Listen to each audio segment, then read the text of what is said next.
नमस्कार मित्रांनो, मी आहे तुमच्यासोबत नरसिंग भरे, आरोग्य दूत न्यूज. आज मी तुम्हाला एक अशी घटना सांगणार आहे जी ऐकून धक्का बसेल, पण समजून घेतली तर कदाचित अनेक घर वाचू शकतील. ही घटना घडली आहे उत्तर प्रदेशची राजधानी लखनौ येथे. नेमकं काय घडलं सोप्या शब्दात सांगतो. लखनौच्या आशियान भागात एक सुशिक्षित प्रतिष्ठित कुटुंब राहत होतं. घरात वडील, त्यांचा मुलगा आणि मुलगी. वडील व्यवसायाने यशस्वी होते. मुलगा एकुलता एक म्हणजे वडिलांच्या सगळ्या अपेक्षा त्याच्यावरच. 20 फेब्रुवारी पासून अचानक वडील घरातून बेपत्ता झाले. सुरुवातीला कुणालाच संशय आला नाही. कदाचित कामानिमित्त बाहेर गेले असतील असं सर्वांना वाटत होतं. पण दिवस गेले, फोन बंद, कुठलाही संपर्क नाही. शेवटी पोलिसांकडे तक्रार देण्यात आली. पोलिसांनी तपास सुरू केला. घरात चौकशी झाली तेव्हा संशय घरातल्याच व्यक्तीवर गेला. जेव्हा पोलिसांना घराची सखोल झडती घेतली तेव्हा घरात ठेवलेल्या एका साध्या निळ्या रंगाच्या ड्रम तपासण्यात आला आणि तिथे सर्वात धक्कादायक सत्य समोर आलं. वडिलांचा मृतदेह घरातच लपवून ठेवण्यात आला होता. पोलिसही काही क्षण सुन्न झाले, कारण ही घटना बाहेरच्या गुन्हेगारांना नाही तर स्वतःच्या मुलानेच केल्याचं स्पष्ट झालं. मुलाचं वय अवघं 21 वर्ष. असं टोकाचं पाऊल का उचललं गेलं हा प्रश्न सगळ्यांच्या मनात आहे.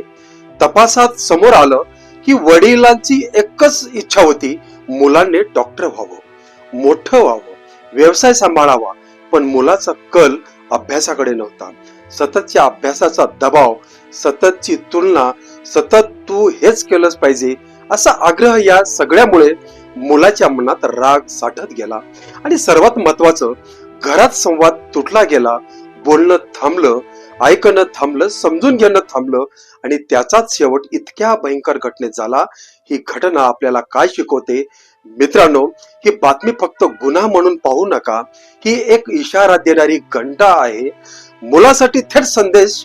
मुलांनो, राग येतो हे स्वाभाविक आहे. दबाव वाटतो तेही खरं आहे. पण लक्षात ठेवा, रागाच्या भरात उचललेलं एक पाऊल संपूर्ण आयुष्य उद्ध्वस्त करू शकतं. आई वडील कठोर वागतात पण ते शत्रू नसतात. बोलता येत नसेल तर कुणाशी तरी बोला, शांतपणे मदत घ्या. हिंसा हा कधीच मार्ग नाही. पालकांसाठी गंभीर आव्हान. पालकांनो, स्वप्न पाहणं चुकीचं नाही, पण ते स्वप्न मुलाचं आहे की आपलं आहे हे तपासणं खूप गरजेचं आहे.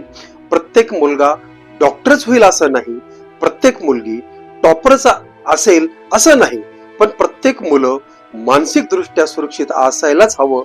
दबावापेक्षा संवाद ठेवा, भीतीपेक्षा विश्वास ठेवा, या यशापेक्षा माणूसपणा जपा. शेवटचं वास्तव्य, आज आरोपी पोलीस कोठडीत आहे. एक कुटुंब पूर्णपणे उद्ध्वस्त झालं आहे आणि उत्तर प्रदेश पोलीस या प्रकरणाचा तपास करत आहे. पण प्रश्न असा आहे, अशी घटना घडल्यानंतर तपास पुरेसा आहे का? की अशी घटना घडूच नये यासाठी आपण सगळ्यांनी बदलायला हवं. मुलांनो, राग साठू देऊ नका. पालकांनो, अपेक्षा जपून ठेवा, कारण एक घर वाचलं तर एक समाज वाचतो. मी आहे नरसिंग भरे, आरोग्य दूत न्यूज. धन्यवाद.